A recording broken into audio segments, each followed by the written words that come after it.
ತರಕಾರಿ ಸಾಗಿಸುತ್ತಿದ್ದ ಗೂಡ್ಸ್ ವಾಹನ ಪಲ್ಟಿ ತಪ್ಪಿದ ಭಾರೀ ಅನಾಹುತ. ನಗರದ ತಿಮ್ಮಸಂದ್ರ ಬಳಿ ಘಟನೆ. ಚಿಂತಾಮಣಿ, ಚಿಕ್ಕಬಳ್ಳಾಪುರದಿಂದ ಆಂಧ್ರಪ್ರದೇಶದ ತಿರುಪತಿ ಮಾರುಕಟ್ಟೆಗೆ ತರಕಾರಿ ಸಾಗಿಸುತ್ತಿದ್ದ ಗೂಡ್ಸ್ ವಾಹನ ಆಕಸ್ಮಿಕವಾಗಿ ಪಲ್ಟಿ ಹೊಡೆದು ವಾಹನ ಚಾಲಕ ಪ್ರಾಣ ಅಪಾಯದಿಂದ ಪಾರಾಗಿರುವ ಘಟನೆ ನಡೆದಿದೆ.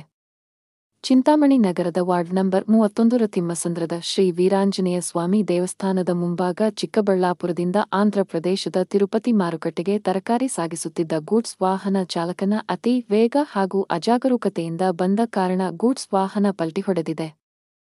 ಗೂಡ್ಸ್ ವಾಹನದಲ್ಲಿ ಚಾಲಕ ಸೇರಿ ಇಬ್ಬರು ವ್ಯಕ್ತಿಗಳು ಹೋಗುತ್ತಿದ್ದರು ಎಂದು ಗೊತ್ತಾಗಿದೆ. ಇನ್ನು ಘಟನೆಯ ವಿಷಯ ತಿಳಿದ ತಕ್ಷಣ ಪೊಲೀಸರು ಸ್ಥಳಕ್ಕೆ ಭೇಟಿ ನೀಡಿ ಪರಿಶೀಲನೆ ನಡೆಸಿದ್ದಾರೆ.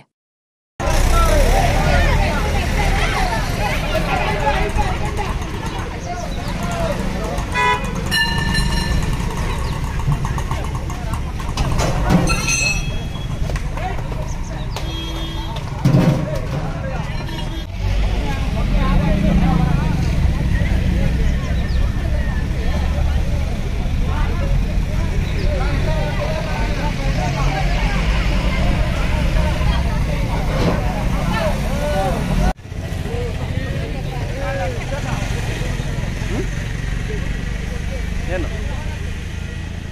ತೆಗಿಬಾರ್ದಾ?